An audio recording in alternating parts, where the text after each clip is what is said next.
दिल्ली शहर में दिवाली आने वाली थी, जिसकी वजह से चारों तरफ हंसी खुशी का माहौल था। लोग एक दूसरे के घरों में मिठाइयाँ और पटाखे देने जा रहे थे। शहर में विमला अपने बेटे रोहन के साथ रहती थी। विमला बहुत ही गरीब थी।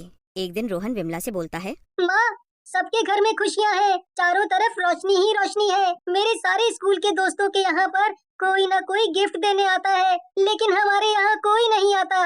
रोहन के मासूम सवाल सुनकर विमला उदास हो जाती है और बोलती है, बेटा, हम लोगों का कोई नहीं है ना, इसीलिए कोई नहीं आता। हमारे सारे रिश्तेदार दूर दूर रहते हैं, लेकिन तू चिंता मत कर, तेरी माँ है ना, तेरे लिए मैं खूब सारी मिठाइयाँ और पटाखे लाऊंगी। माँ, तुम इस दुनिया में सबसे अच्छी हो, मुझे कुछ नहीं चाहिए, बस तुम मेरे साथ रहो हमेशा।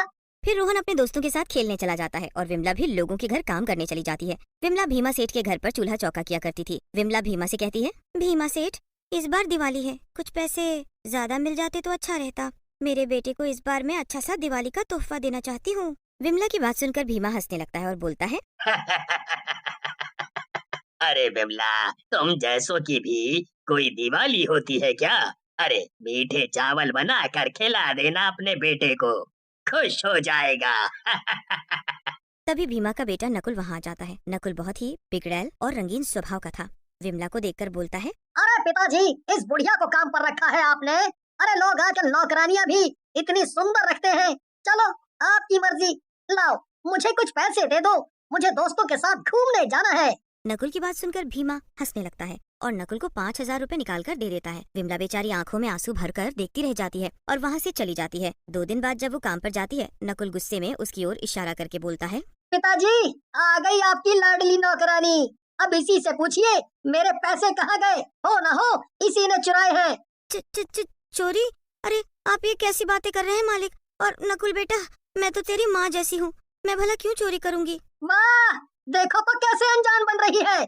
उस दिन तू ही पैसे मांग रही थी ना, जब मिले नहीं तो चोरी कर लिए। देखो विमला, देखो, अगर तुमने पैसे लिए हैं तो कबूल कर लो, मैं तुम्हें कुछ नहीं कहूँगा, समझी? भीमा की बात सुनकर विमला को भी गुस्सा आ जाता है और वो बोलती है, सेठ जी देखो, मैं गरीब जरूर हूँ, चोर नहीं, समझे? मैं जा रही हूँ। लेकिन नकुल गुस्से में विमला के बाल पकड़कर जोर से दीवार में धक्का मारता है और बोलता है, एक तो चोरी, ऊपर से सीना चोरी, मेरे पिताजी से ऊंची आवाज में बात करती है।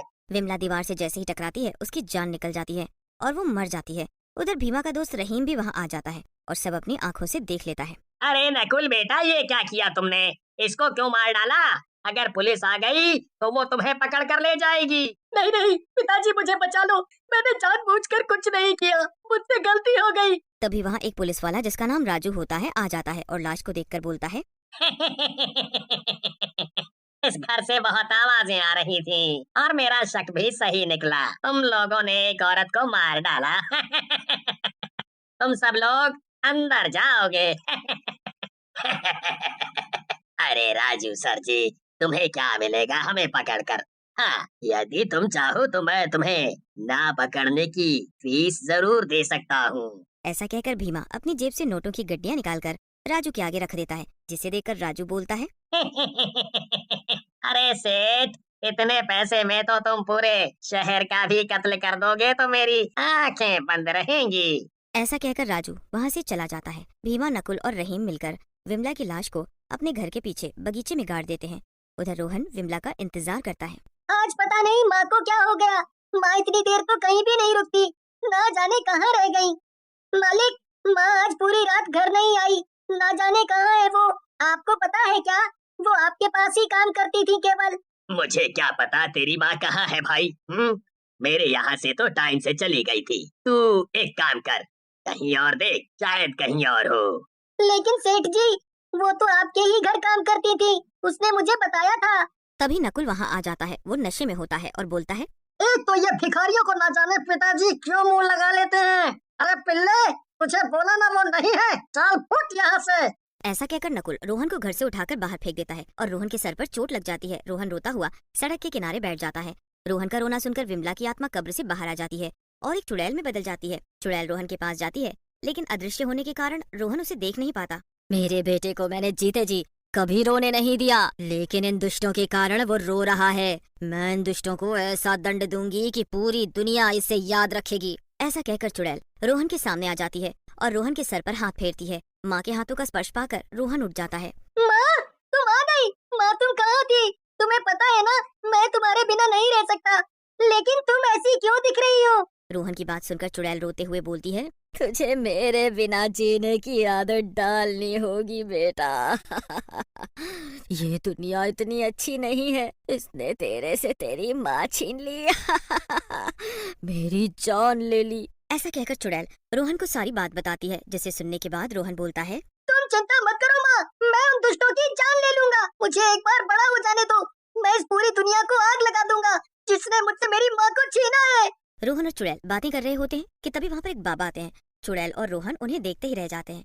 रोहन बेटा, ऐसे नहीं बोलते। अगर पूरी दुनिया ही इतनी खराब होती तो कब का खत्म हो गई होती। ये दुनिया इतनी बुरी भी नहीं है। न जाने बाबा की आवाज में क्या जादू था, रोहन बिल्कुल शांत हो जाता है। ये देखकर चुड़ैल बाबा से बोलती है, बाबा आप कोई सिद्ध पुरुष लग रहे हैं, आप मेरे रोहन का ख्याल रख लीजिए। मैं इस चुड़ैल के रूप में इसको अपने साथ नहीं रख सकती। चुड़ैल की बात सुनकर बाबा हंसने लगते हैं और बोलते हैं, सही कह रही हो बेटी, और इसी के लिए मैं यहाँ आया हूँ। तुम्हारे रोहन को अभी बहुत से काम करने हैं इंसानियत के लिए। आज से रोहन मेरे साथ ही रहेगा। मैं इसे ले जा रहा हूँ। ऐसा कहकर बाबा रोहन को लेकर वहाँ से चले जाते हैं। चुड़ैल रोते हुए अपने प्यारे बेटे को जाते हुए देखती है। फिर चुड़ैल भीमा के घर की तरफ मुड़ती है और सोते हुए भीमा को उठाकर बोलती है, उठ दुष्ट भीमा, सोया क्यों है? देख अपने पिल्ले की हालत। भीमा हड़बड़ा कर उठता है। चुड़ैल ने नकुल को फांसी के फंदे से लटकाया होता है। ये देखकर भीमा चुड़ैल के पैरों में गिर जाता है, लेकिन चुड़ैल हंसते हुए बोलती है,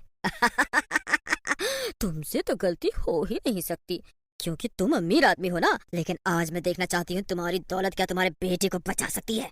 ऐसा कहकर चुड़ैल रस्सी खींच देती है। रस्सी के खींचते ही नकुल को फांसी लग जाती है और वो मर जाता है। ये क्या किया बिमला? ये मेरा इकलौता बेटा था, मैं अब कैसे जीऊंगा? मेरी जान ले लेती। तेरी जान ले लेती तो तुझे किसी और की जान की कीमत कैसे पता चलती? अब तू मेरे बेटे की तरह अकेला रहेगा, जैसे मेरे बिना वो रह रहा है। ऐसा कहकर चुड़ैल वहाँ से चली जाती है।